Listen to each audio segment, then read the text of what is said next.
Teenage Mutant Ninja Turtles, mutations, mix and match. You can swap their heads around. Box says Donnie said, it's Leonardo.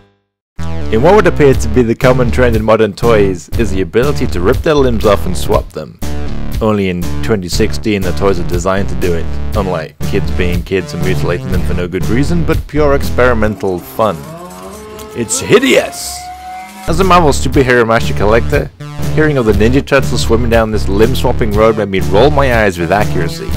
However, having seen his Mutations figures up close and personal, my eyes stopped rolling and started admiring. Having realized this level of awesome, it made me want to gobble up all of the related toys and feel proud of myself for doing so.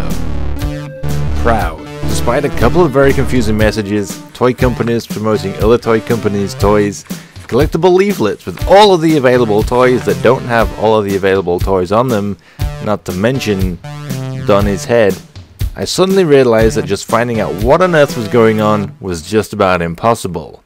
But I'll be damned if I don't collect them all. Given that most of these toys are linked to the current and immensely popular Ninja Turtles cartoon, it actually surprises me how a number of the different associated toys don't actually capture the style of the show they are designed from. This makes Donnie angry! This is where I feel the Mutations mix and match figures step in. To me they almost look like mini collectible statues than they do children's toys. As of the making of this video, the TMNT Mutations mix and match line currently has 3 series to collect. My collection has started with the 4 turtles from series 1, and that's the best place to jump off from. Every turtle has their own patented weapon, Leonardo with his katanas, Donatello with his staff, Raphael with his sides, and Mikey with his nunchucks. To go complete with their weapons is the correct gear to holster them, a feature I absolutely love in any figure, making them posable with or without weapons in hand and storing each weapon accurately on the figure themselves. They all have a slightly different shade of green coloring. Something I've noticed in all of the new toys is that Raphael's green is vastly darker than his brother's. This makes him stand out in quite a high level of contrast, which looks a little bit out of place. Leonardo is easily the standout figure. I feel his mold and paintwork is almost spot on accurate. Raphael comes in a close second, aside from the contrast to the green, yet unfortunately I feel both Donatello and Michelangelo lose a little bit of their characters in the design. Another reason I view these figures more as collectible statues is the detail given to their pose. Rather than having a standard molded limbs which each of the turtles share, there are added nuances that make each of them different. A slight bend in the foot, kink at the knee or fold in the arm gives each of the turtles a different stance. The downside to this nuance, however, is a key factor as to why they are not action figures. There is no articulation in them whatsoever. The head, arms and legs are all pop on and off ball joints.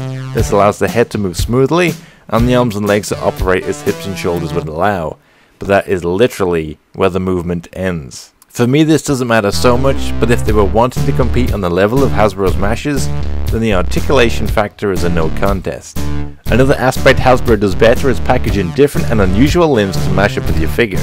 This is something I don't find to be a selling point myself. I buy these figures for the style, not so they can have different limbs. However, I have all 4 of the turtles, and each comes with a different limb for Metalhead. Fair enough, I can give them all a metal limb each, but through being supplied with different parts either from characters or just made up, would be a better addition than random parts supplied of the already molded characters from that toy line. Overall, the main consensus boils down to a simple question of what it is you are wanting. If you're after figures molded closely to the current TMNT cartoon, or fantastic collectible figurines of your favorite characters you can display, then the Mutations mix and match line is for you. If you're after action figures of the turtles, then the different figure lines are where you should be looking. I like the look of all the current turtle toys, but the Mutations mix and match appeal to me the most for the style alone. Yet I feel I might be in the minority as Series 2 and 3 contain 3 figures each, as opposed to the 8 from Series 1. I'm certainly hoping they keep making them and adding even more characters, but the significant drop in figures for the latter series is a little worrying to say the least. Which is a shame, because my turtles don't just look awesome, but are well constructed and the most accurate toys to the show. Well, if you look past Donnie's head. Just saying.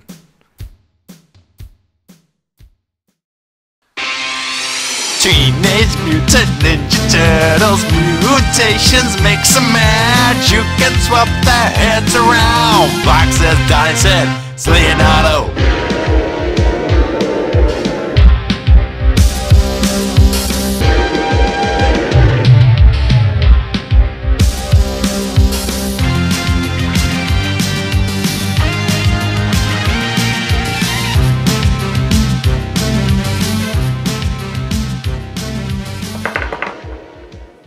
Thank you very much for watching my video. Make sure to hit that subscribe button down below to stay up with the latest from my channel. You can find me on Facebook, Twitter, Instagram, and Pinterest under Mini Bloks. What else would it be?